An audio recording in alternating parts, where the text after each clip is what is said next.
टक्के होणार तसे संकेत आहेत आता. तुम्ही गेले दीड महिन्यामध्ये पहा, त्यांच्या पक्षाच्या नेत्यांनी, जे वरिष्ठ नेते आहेत, त्यांनी कुठेही अशी टीका कुठेही केलेली नाही. आणि तीच बाजू, ती दिशा पाहून उबाठा गट सुद्धा आजकाल देवेंद्र फडणवीस साहेबांच्या प्रेमात पडलेला आहे. भेटतायत वारंवार, साथ मिलके काम करण्याची घोषणा करतायत. आणि एकदा नाही, दोनदा नाही, अत्यंत विकासाचा यांना जो काय आव आणता येते त्या दिशेने जे काही भेटतायत, त्याचा अर्थ असा होतो की आता हे थकलेत. यांना आता जाणीव झाली की आपण जे काय बोंबलत होतो, आपण जे काय टोमणे मारत होतो, त्याचा काहीही उपयोग या महाराष्ट्राच्या जनतेच्या मनावर झाला नाही. म्हणून आज त्यांना या सगळ्या प्रवाहाच्या बाहेर राहणं परवडणार नाही. माशासारखे तडपडून हे लोक मरतील, त्यापेक्षा समुद्रामध्ये डुबकी मारणं हेच त्यांच्याकडे असलेला पर्याय आहे. तुमच्याकडनं काही टाळेचा हात आहे का? जसं इकडे शरद पवार एकत्र करतात, तुम्ही काही उद्धव ठाकरेंचं आता टाळ्या वाजवायचा टाइम गेलेला आहे. जर त्यांना वाटत असेल तर त्यांनी ते विधान करावं. आता आम्ही त्या विधानाकडे पाहणार नाही, त्यांना तो टाळी मारण्याचा संधी सुद्धा देणार नाही. महापालिकेच्या निवडणुकीच्या पार्श्वभूमीवर उद्धव ठाकरेंनी नगरसेवकांना सांगितलं की तुमचं स्वतंत्र लढाई तयारी करा, म्हणजे उभाटा पण काँग्रेस सोडून द्यायची तयारी. उभाटा तर सोडणारच ना, काँग्रेसच त्यांना सोडते. उभाटा हा राष्ट्रवादी किंवा काँग्रेस यांना सोडत नाही, तर ते पक्ष यांना सोडतायत. म्हणून यांची चाललेली तडफड आहे आणि त्या तडफडीचा परिणाम आता अकेला चलोरेच्या भूमिकेत आहे. असं की तुम्ही सोबत येऊ शकता का? जसं राष्ट्रवादी येते तसं काही शक्यता आहेत का? कशासाठी या चर्चा करायच्या? उगाच त्यांना भाव देण्यामध्ये काय अर्थ आहे? त्यांना जाणीव होऊ द्या ना. त्यांनी हात पुढे का करत नाही? मग टाळी द्यायची की नाही आम्ही ठरवू ना. परंतु ते हात देणार नाही. मग बघा, त्यांनी टाळी द्यायचा प्रयत्न केला, परंतु आम्ही हात कसा झिडकारला. हे सगळेचे काही हावभाव आणायचे काही प्रयत्न आहेत ना. म्हणून तुम्हाला सांगितलं, आता याचे जे फोटो येतात ना, 3-3 वेळा देवेंद्र फडणवीस साहेबांना जाऊन भेटणे, मग फडणवीस साहेब चांगले काम करतात त्याचे गुणगान गाणे, यांच्या या सरड्याच्या भूमिका बदलताना या महाराष्ट्राने पाहिलेल्या आहेत. म्हणून आता यांच्या भूमिकेवर कोणी विश्वास ठेवत नाही. उद्धव ठाकरे पदाधिकाऱ्यांना सांगतात की शिंदे सेनेत जाऊन आपल्याला काही भवितव्य राहिलेलं नाही. त्यांच्या पक्षात कुठे भवितव्य? त्यांचा पक्ष तर डुबलाय. आम्ही 40 ते 60 झालो, ते जे काही 56 होते त्याचे 20 झालेत. भवितव्य कुणाला आहे? भवितव्याची भाषा करणाऱ्यांनी स्वतःच्या भवितव्याची थोडीशी चाचपणी करावी.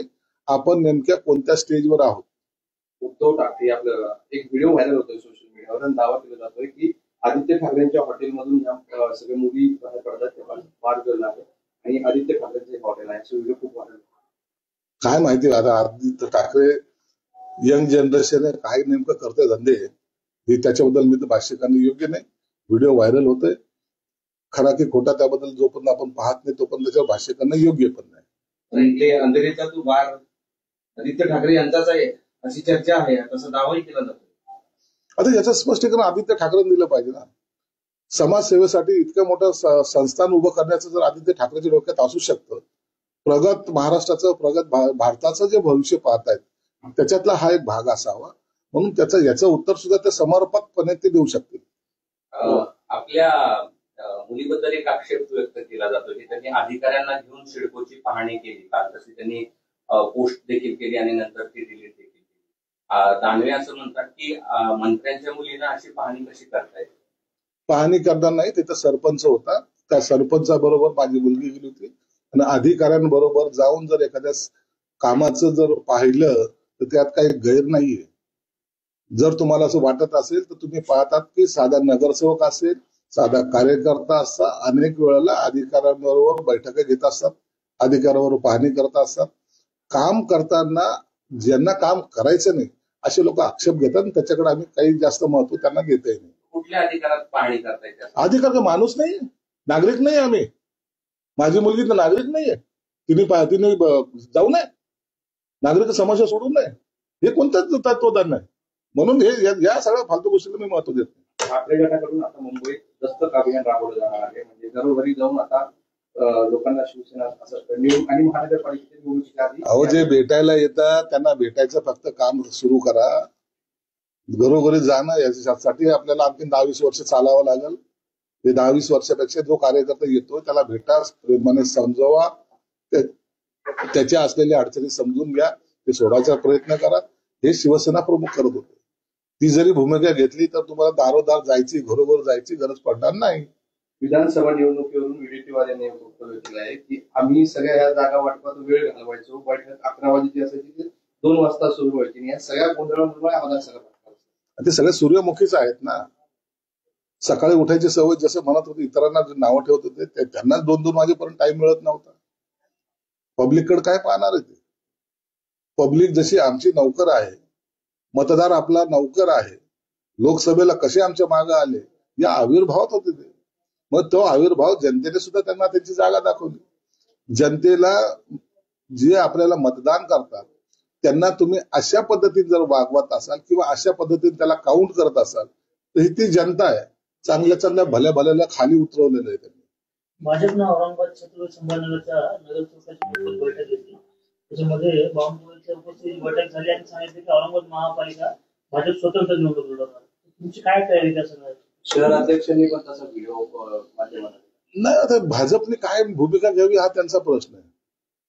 आमची ठाम धारणा आहे की या महानगरपालिकेमध्ये असलेला एमआयएमचा प्रभाव किंवा असलेले एमआयएम व इतर पक्ष यांच्याशी लढायचं असेल तर शिवसेना भाजपच्या युती म्हणून लढलं पाहिजे. जर त्यांनी तशी भूमिका घेतली तर आम्हालाही आमच्या पद्धतीने वेगळा विचार करावा लागेल. आम्ही स्वतंत्र लढायला मोकळे आहोत. विरोधकांकडून प्रश्न उपस्थित करण्यात येतो की तुम्ही म्हटले होते की 2100 रुपये लाडक्या बहिणीला देण्यात येणार आहे, नेमकं कधी देणार आहे त्या निवडणुकीच्या तोंडावर बोलले पण आता विसरले. नाही, विसरले वगैरे नाही.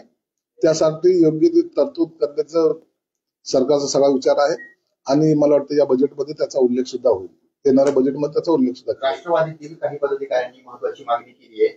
पक्षातील प्रमुख पदांमध्ये बदल करण्याच्या ही मागणी केली आहे. तर दुसरीकडे जयंत पाटलांची प्रदेशाध्यक्ष पदावरून बदली करण्याची मागणी देखील त्यांनी केली.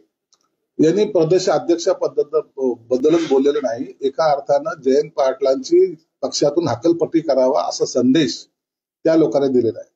गेले वर्षभरापासून जयंत पाटलाला काम करून न देणं हा त्यांचा एकमेव अजेंडा होता आणि त्या पद्धतीने त्यांना वागणूक दिलेली आहे. जयंत पाटील स्वतःच तिथे नाराज आहेत आणि मी मागेही सांगितलं की जयंत पाटील आता जास्त काळ त्या पक्षामध्ये राहणार नाहीत. जयंत पाटील यांनी कार्यकर्त्यांना आदेश दिले आहेत की म्हणजे मला 8 दिवसांचा वेळ द्या, मी पद सोडतो, मात्र बुथवर तुम्ही काय काम केलं याचा हार्ड रिपोर्ट द्या. मी बाजूला होतो, मात्र तुम्ही चांगल्या माणसाला असं बोलायला लावण्याने बाजूला करणं योग्य नाही. जयंत पाटलांना ते जयंत पाटील सर्वांना खुपतायत.